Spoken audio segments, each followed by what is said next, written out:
প্রিয় শিক্ষার্থী বন্ধুরা, আমি জয়িতা বিশ্বাস তোমাদের সামনে চলে আসলাম আমাদের বহুল কাঙ্ক্ষিত একটা ভিডিও ক্লাস নিয়ে। সেটা হচ্ছে রোড টু মিশন 100 সাজেশন। আজকে আমাদের টপিক থাকছে ফিনান্স ও ব্যাংকিং রোড টু মিশন 100-এর একটা পূর্ণাঙ্গ সাজেশন। তো প্রথমেই আমরা আজকের এই ভিডিওতে যে বিষয়টা দেখে নেব সেটা হচ্ছে অধ্যায় ভিত্তিক সাজেশনটা, অর্থাৎ আমাদের ফিনান্স ব্যাংকিংয়ে কোথায় কোন কোন অধ্যায় আছে এবং কোন কোন অধ্যায় থেকে আমাদের কি কি প্রশ্ন থাকতে পারে সেই সম্পর্কেই থাকছে আমাদের এই পর্বের বিস্তারিত আলোচনা। তাহলে বন্ধুরা, চলো শুরু করা যাক আমাদের আজকের এই পর্বটি। আজকের পর্বে আমাদের প্রথমেই আমি যে জিনিসটা বলে নিতে চাই সেটাই হচ্ছে আমাদের কোশ্চেনের প্যাটার্নটা। আমাদের কোশ্চেনটা তিনটা সেক্টরে সাজানো হয়েছে। একটা হচ্ছে সৃজনশীল প্রশ্ন, তারপরে থাকছে সংক্ষিপ্ত প্রশ্ন এবং তারপরেই থাকছে বহু নির্বাচনী প্রশ্ন। তো আমাদের যখন পরীক্ষাটা হয় আমরা জানি বহু নির্বাচনী অংশটা আগে হয়ে যায়, তারপরেই হয় সৃজনশীল এবং সংক্ষিপ্ত একসাথে একটা প্রশ্ন আকারে। তাহলে বহু নির্বাচনীটা যেভাবে থাকে অথবা সংক্ষিপ্ত প্রশ্ন যেভাবে থাকে, সৃজনশীল প্রশ্ন যেভাবে থাকে সেই আকারেই কিন্তু আমাদের এই বইয়ে খুব সুন্দর করে সাজানো হয়েছে এবং কোথা থেকে কোন প্রশ্নটা কিভাবে আসতে পারে সব কিছু আমরা এই একটা পৃষ্ঠা থেকে দেখে নিতে পারবো। তাহলে প্রথমে আমরা যে বিষয়টা দেখব সেটি হচ্ছে সংক্ষিপ্ত প্রশ্ন, অর্থাৎ আমাদের সংক্ষিপ্ত প্রশ্নটা একদমই নতুন। তোমরা যারা এখন এসএসসি 2026 সালের শিক্ষার্থীরা আছো, তোমাদের জন্য এই সংক্ষিপ্ত প্রশ্নটা সম্পূর্ণ নতুন একটা প্যাটার্নে নতুন আকারে সাজানো হয়েছে এবং এই প্রশ্নটা কিন্তু বিগত সালেও ছিল না। বিগত সালের কোশ্চেন প্যাটার্ন থেকে একদম সম্পূর্ণ নতুন একটা প্যাটার্ন এই সংক্ষিপ্ত প্রশ্ন। তবে চিন্তার কোনো বিষয় নেই, আমরা অনুধাবনমূলক প্রশ্নের মধ্যে যেভাবে সংক্ষিপ্ত আকারে প্রশ্নগুলো শিখেছি বা অ্যান্সার করেছি ঠিক সেভাবেই কিন্তু এই সংক্ষিপ্ত প্রশ্নগুলো অ্যান্সার করতে পারবো। কারণ অনুধাবনমূলক প্রশ্নেও যেমন 2 নাম্বার ছিল, এখানে সংক্ষিপ্ত প্রশ্নের নাম্বারও কিন্তু 2। তাহলে প্রথমে আমরা একটু সংক্ষিপ্ত প্রশ্ন নিয়ে আলোচনা করি। প্রথমেই আমরা দেখতে পাচ্ছি সংক্ষিপ্ত প্রশ্ন 20 নম্বর, অর্থাৎ আমাদের সংক্ষিপ্ত প্রশ্নের নাম্বার থাকবে টোটাল 20। তাহলে বুঝতেই পারছো আমাদের পরীক্ষায় যেহেতু 70 মার্কের আমাদের রিটেন পরীক্ষা হচ্ছে, এই রিটেন পরীক্ষার মধ্যে ম্যাক্সিমাম একটা অংশই কিন্তু চলে যাচ্ছে সংক্ষিপ্ত প্রশ্নের মধ্যে। তাই খুবই গুরুত্বপূর্ণ সহকারে আমাদের এই সংক্ষিপ্ত প্রশ্নের জন্য ভালোভাবে অধ্যায়গুলো পড়তে হবে। তাহলে আমরা প্রথমেই দেখতে পাচ্ছি সংক্ষিপ্ত প্রশ্ন থাকছে 20 নম্বর।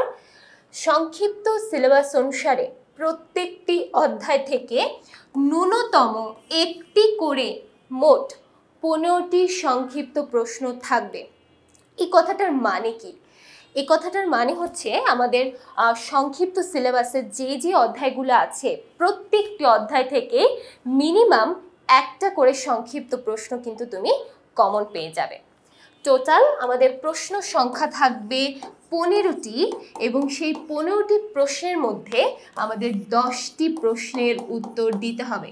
তাহলে দেখো প্রত্যেকটি অধ্যায় থেকে মিনিমাম একটা করে প্রশ্ন থাকবে। এখন একের বেশিও থাকতে পারে, অর্থাৎ 2টাও থাকতে পারে, 3টাও থাকতে পারে, তবে প্রত্যেকটি অধ্যায় থেকে তুমি মিনিমাম একটা করে কোশ্চেন কমন পাবে।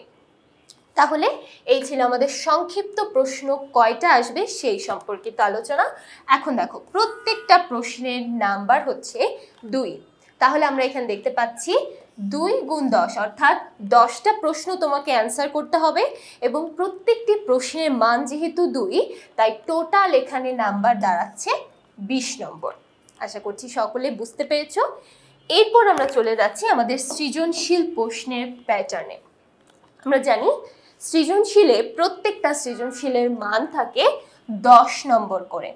তাহলে 10 নম্বর যেহেতু আমরা বুঝতে পারছি এখানে আমাদের টোটাল নাম্বার থাকবে 50, অর্থাৎ টোটাল 8টি সৃজনশীল প্রশ্ন থাকবে এবং সেই 8টি সৃজনশীল প্রশ্নের মধ্যে থেকে আমাদের 5টি প্রশ্নের উত্তর করতে হবে। 8টি সৃজনশীল থাকবে, তার মধ্যে থেকে আমরা 5টি প্রশ্নের উত্তর দিব এবং প্রত্যেকটি প্রশ্নের মান 10। এবার কথা হচ্ছে কোন অধ্যায় থেকে ঠিক কয়টি করে প্রশ্ন আসবে, আমরা এখন সেটা একটু দেখে নেব। এখানে আমরা দেখতে পাচ্ছি আমাদের টোটাল অধ্যায়ের সংখ্যা 1 অধ্যায়, 4 অধ্যায়, 5, 6, 9, 10 এবং 11। তাহলে দেখো টোটাল আমাদের অধ্যায়ের সংখ্যা দাঁড়াচ্ছে 7টি। টোটাল 7টি অধ্যায় আমাদের পড়তে হবে এবং এই 7টি অধ্যায় থেকে আমাদের টোটাল 8টা প্রশ্ন আসবে। তাহলে দেখো এর মধ্যেও কিন্তু আমাদের ফিনান্স ও ব্যাংকিং পার্টটাতে 2টা পার্ট আছে। একটা হচ্ছে ফিনান্স অংশ আমরা জানি এবং আরেকটা হচ্ছে ব্যাংকিং অংশ। তাহলে দেখো ফিনান্স অংশ থেকে তাহলে প্রশ্ন আসবে 5টি এবং ব্যাংকিং অংশ থেকে প্রশ্ন আসবে 3টি। ফিনান্স অংশ থেকে 5টি এবং ব্যাংকিং অংশ থেকে প্রশ্ন আসবে 3টি। তাহলে ফিনান্স অংশের আমরা যদি অধ্যায়গুলো একটু দেখি, ফিনান্স অংশের অধ্যায়গুলো হচ্ছে এই প্রথম 4টি, অর্থাৎ প্রথম অধ্যায়, চতুর্থ অধ্যায়, পঞ্চম অধ্যায় এবং ষষ্ঠ অধ্যায়। এই 4টি হচ্ছে ফিনান্সের অধ্যায় এবং বাকি এই যে 3টা অধ্যায় আমরা দেখতে পাচ্ছি এই 3টা অধ্যায় ব্যাংকিং অংশ থেকে থাকছে। তাহলে ফিনান্স অংশ থেকে আমাদের প্রশ্ন আসবে টোটাল 5টি। তাহলে দেখো অধ্যায় আছে 4টি এবং প্রশ্ন আসবে 5টি, যেটা তুলনামূলক একটু বেশি ইম্পর্টেন্ট অধ্যায়, সে অধ্যায় থেকে প্রশ্নের সংখ্যা থাকবে 2টি। এবং এখানে যদি আমরা অধ্যায়গুলো বলতে চাই সেক্ষেত্রে চতুর্থ অধ্যায় অর্থাৎ অর্থের সময়মূল্য, এই অধ্যায়টা কিন্তু খুবই গুরুত্বপূর্ণ। সো এই অধ্যায় থেকে মিনিমাম 2টা প্রশ্ন কমন থাকার নিশ্চয়তা আমরা দিতে পারি। তাহলে প্রথম অধ্যায় থেকেও একটি প্রশ্ন, চতুর্থ অধ্যায় থেকে থাকছে 2টা প্রশ্ন, পঞ্চম অধ্যায় থেকে একটি, ষষ্ঠ অধ্যায় থেকেও একটি। তাহলে দেখো এখানে আমরা টোটাল 5টি প্রশ্ন পেয়ে যাচ্ছি ফিনান্স অংশ থেকে। তাহলে আর বাকি থাকছে কি ব্যাংকিং অংশ। ব্যাংকিং অংশে টোটাল অধ্যায় আছে 3টি। সো আমাদের এই 3টা অধ্যায় থেকেই কিন্তু একটা একটা করে প্রশ্ন কমন থাকবে, তাই কোনো অধ্যায় কিন্তু বাদ দেওয়ার মতো নয় ব্যাংকিং অংশ থেকে। বুঝতেই পারছো ব্যাংকিং অংশ থেকে নবম অধ্যায়, দশম অধ্যায় এবং একাদশ অধ্যায় এই 3টা অধ্যায় কিন্তু আমাদের খুব ভালোভাবে পড়তে হবে। তাহলে 3টা অধ্যায় থেকে একটি একটি করে প্রশ্ন আসলে আমাদের এখানে ব্যাংকিং অংশ থেকে টোটাল অধ্যায়ের সংখ্যা দাঁড়াচ্ছে 3টি। এবার আসি আমাদের বাধ্যতামূলক অধ্যায় সম্পর্কিত কিছু আলোচনায়।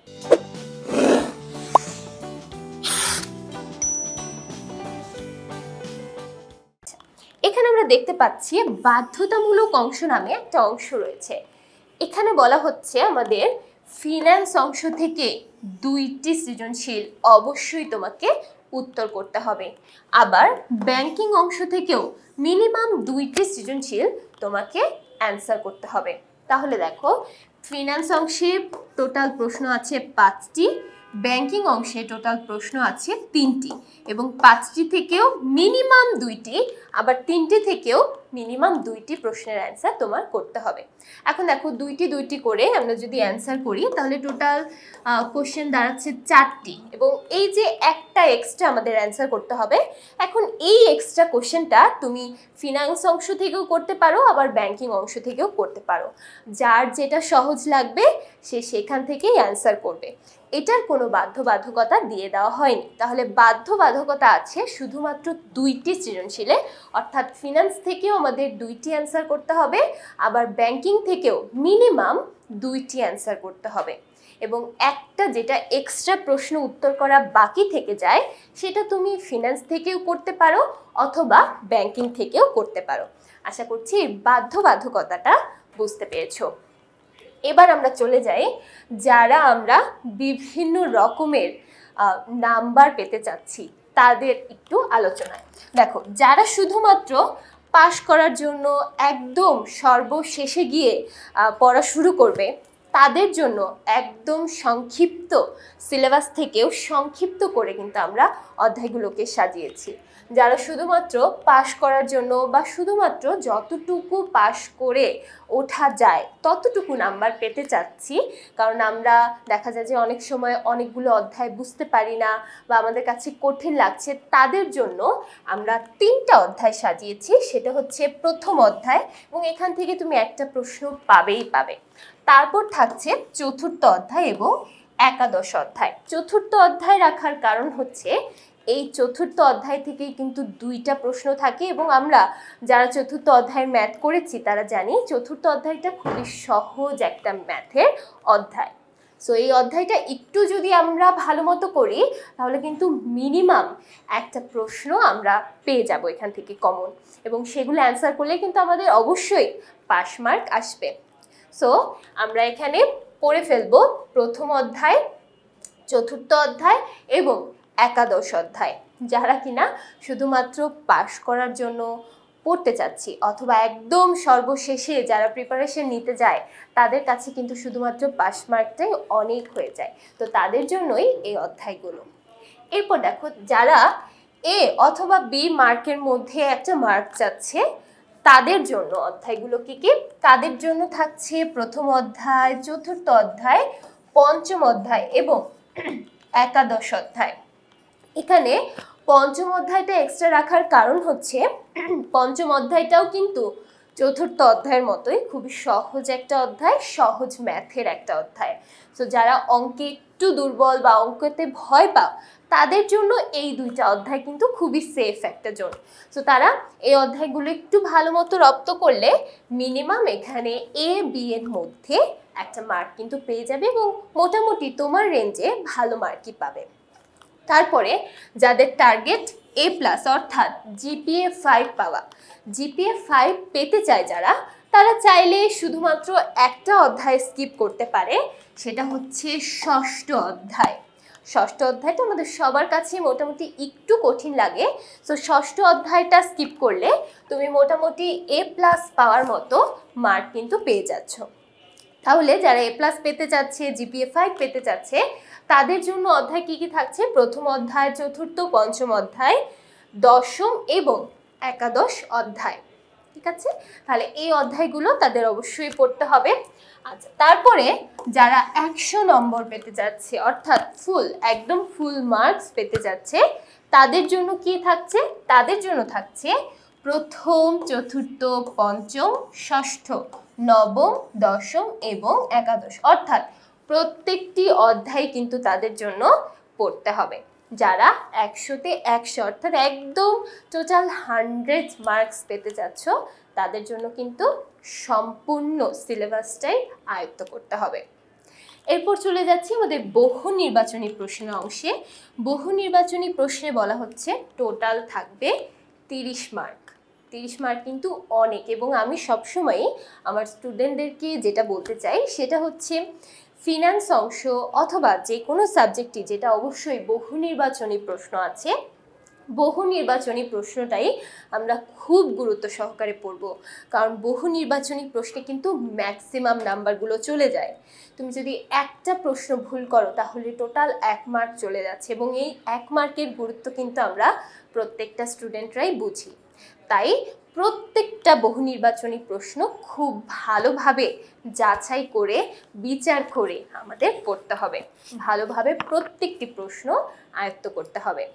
তাই তোমাদের জন্যই এখানে আমি খুব সুন্দর করে সাজিয়ে দিয়েছি। এখানে বলা হচ্ছে প্রত্যেকটা 30টা বহু নির্বাচনী প্রশ্ন এখানে থাকবে, এবং প্রত্যেকটি প্রশ্নের মান কিন্তু 1 নম্বর করে থাকছে। তাই প্রত্যেকটা বুঝে শুনে ভালো করে আমাদের গোল ভরাট করতে হবে যাতে কোনোটা ভুল না হয়ে যায়। অনেক সময় দেখা যায় আমাদের ভুল হয়ে যেতে পারে, একটা গোল ভরাট করতে গিয়ে আমরা অন্য একটা নাম্বার গোল ভরাট করে ফেলি। তো এই বিষয়গুলো যেন না হয় সেই বিষয়টা আমাদের খুব ভালোভাবে মাথায় রাখতে হবে, কারণ এই বহু নির্বাচনী প্রশ্নে কিন্তু থাকছে শুধুমাত্র 30 মিনিট, অর্থাৎ প্রত্যেকটা প্রশ্নের জন্য তুমি 1 মিনিট করে পাচ্ছ।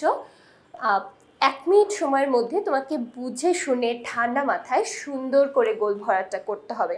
এবং আমরা সবাই জানি গোল ভরাট করার সময় কিন্তু আমাদের অবশ্যই বল পেন ইউজ করতে হবে যেন আমাদের কালিটা না ছড়িয়ে যায় এবং সেই কালি ছড়িয়ে কিন্তু অনেক অন্য প্রশ্নগুলো গোল ভরাট হয়ে যায়।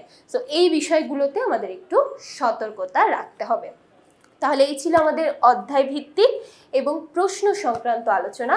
আশা করছি প্রত্যেকেই খুব ভালোভাবে প্রত্যেকটি জিনিস বুঝতে পেরেছো, কোন অধ্যায় থেকে কোন কোন প্রশ্ন থাকবে এবং এই অধ্যায়গুলোর প্রশ্নের প্যাটার্নগুলো কি হবে সেটা বুঝতে পেরেছো। আশা করছি প্রত্যেকের প্রিপারেশন, প্রত্যেকের পরীক্ষায় খুব ভালো হোক। সবার জন্যই আমার থাকলো অশেষ দোয়া। সবাই খুব ভালো থাকবে, সুস্থ থাকবে। সকলকে ধন্যবাদ।